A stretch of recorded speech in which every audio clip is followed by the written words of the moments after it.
Halo semuanya, Assalamualaikum warahmatullahi wabarakatuh. Bertemu lagi dengan saya, Ponik Vlog yang jarang ngevlog. Memang sih akhir-akhir ini saya jarang upload, jarang ngevlog juga karena kondisi cuaca di tempat tinggal saya itu sering hujan ya, tidak menentu kondisinya.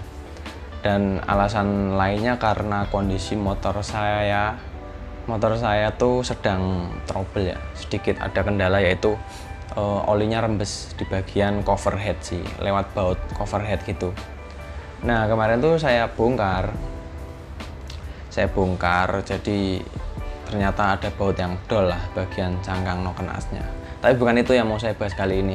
Yang mau saya bahas kali ini adalah mumpung sekalian mesin saya turunin, saya bongkar gitu kan, sekalian beres-beres, sekalian saya rapihkan kondisi oil cooler, sirip-sirip pada oil cooler itu loh. Jadi kan di Satria tuh sering banget ya kejadian ketika mungkin kalian sedang mencuci motor kalian atau di tempat setim gitu kan, dengan tekanan air yang tinggi itu kena sirip-sirip bagian oil coolernya malah jadi pada penyok-penyok gitu kan. Yaitu yang salah satu yang menyebabkan pendinginan oli pada motor Satria Full kalian itu kurang maksimal karena siripnya udah pada bengkok, pada penyok-penyok gitu ya. Nah ini mumpung sekalian motor saya bongkar, saya turunin mesinnya, kan enak kan areanya. Sebenarnya kalau tanpa diturunin mesin juga bisa, kalian tinggal lepas dua baut pengikat oil coolernya, kalian lepas, kalian rebahkan ke kiri maupun ke kanan tuh bisa, fleksibel dia hostnya, selangnya. Apa aja yang dibutuhkan untuk repair ini supaya oil coolernya itu sirip-siripnya pada lurus kembali? Cuman simple, yaitu pinset atau jepitan buat rambut itu loh. Kalian gepengkan pakai tang, supaya permukaannya tuh lurus gitu loh. Jadi kalau nyapit tuh lurus, nggak ada lekukan. Nah itu bisa masuk ke sirip-sirip yang tipis jaraknya. Kan sirip-sirip oil cooler tuh kan tipis banget ya jaraknya, cuman 1 milian mungkin atau mungkin lebih lah. Jadi diusahakan supaya tidak menyentuh sirip-sirip yang lainnya, malah justru nanti merusak yang lain. Caranya cukup mudah, tinggal kalian lakukan aja, jepit pada sirip yang mungkin penyok atau bengkok itu kalian jepit, kalian luruskan perlahan, pelan-pelan biar nggak sobek. Tapi sebenarnya kuat sih, siripnya itu terbuat dari material yang kuat, jadi nggak mudah sobek kayak kertas gitu loh. Kalian cukup jepit, luruskan kembali itu udah bisa, dan hasilnya cukup memuaskan lah bagi saya dibandingkan sebelum dan sesudahnya.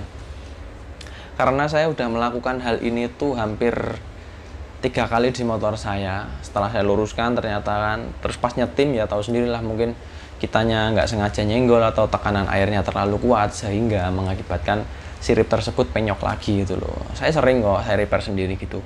Nah barangkali mungkin teman-teman anak-anak Satria atau mungkin motor lainnya yang menggunakan sistem sirip-sirip oil cooler tersebut bisa diaplikasikan. Cukup mudah, alatnya tuh ada di tempat kalian sehari-hari itu ada. Kalau nggak ada, belilah murah, paling cuma 10.000 pinsetnya itu. Yang penting yang tipis ya, semakin tipis semakin bagus karena bisa masuk ke celah-celah yang sempit gitu. Caranya mudah sih, silahkan ikuti tutorial di saya ini.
Nah ini mungkin teman-teman banyak yang putus asa mungkin ya, atau mungkin males mau bersihin, mau nyikat, mau ngelurusin sirip-siripnya gitu, wajar sih menurut saya, karena kalian harus benar-benar detail, kalian sabar melakukannya dengan sungguh-sungguh supaya tidak merusak sirip-sirip yang lainnya. Jadi yang penting kalian sabar, telaten gitu, insya Allah lurus kembali kok. Contohnya yang udah pernah saya buktikan seperti ini. Jadi kembali lurus, sehingga dengan harapan ketika oil cooler kalian setidaknya sedikit normal lah dibandingkan sebelumnya yang penyok-penyok, itu sirkulasi angin dari depan itu akan lebih lancar gitu loh, sehingga panas di mesin Satria itu sedikit dibantulah oleh pendinginan tersebut. Bukan rahasia umum lagi ya, jadi Satria tuh dengan kondisi mesin standar dia lebih cepat panas karena kompresi dari Satria tuh tinggi gitu loh. Kompresi standar pabrik aja udah tinggi, apalagi seperti di motor saya yang udah bore up, udah full racing gitu ya, buat harian lagi, macet-macetan buat jalan harian gitu, cepet banget panasnya. Nah itu mungkin salah satu yang bisa sedikit membantu, yaitu perhatikan juga kondisi sirip dari oil cooler tersebut yang mungkin kita acuh ya, menilainya mungkin seperti itu tuh biasa aja, udah penyok, udah biasa aja, yang penting nggak bocor. Itu menurut saya perlu diperhatikan ya, karena itu merupakan kritikal banget sih di motor Satria. Atau mungkin kalau sekalian nggak usah pakai oil cooler tuh kan ada tuh beberapa motor yang di bore up ekstrim sehingga oil coolernya dimatiin, di bypass gitu. Nah itu mungkin harus benar-benar yang presisi ya, garapan bengkelnya presisi, dan kalian juga nggak boleh terlalu nafsu becek gasnya yang gaspol terus gitu, kasihan mesinnya, karena pendinginannya kalau udah di bypass gitu kan berkurang ya, cuman ngandelin angin aja dari depan ketika kalian berjalan. Mungkin seperti itu aja ya, barangkali teman-teman ada yang punya cara yang lebih jitu, yang lebih mudah, bisa ditulis di kolom komentar bagaimana cara merepair sirip-sirip oil cooler tersebut biar normal kembali. Minimal normal lah, untuk menjadi perfect seperti baru tuh susah sih, karena bikinan pabrik sama manual tangan tuh susah. Mungkin seperti itu aja ya singkatnya. Saya ucapkan terima kasih kepada teman-teman semua, subscriber saya maupun yang baru saja menonton video ini, baru saja melihat saya ucapkan terima kasih. Bila berkenan silahkan di subscribe, saya akan sangat berterima kasih kepada kalian, karena dengan kalian mensubscribe channel saya pasti akan lebih semangat membuat video. Oke, kurang lebihnya saya mohon maaf. Saya Ponik Vlog yang jarang vlog, pamit undur diri.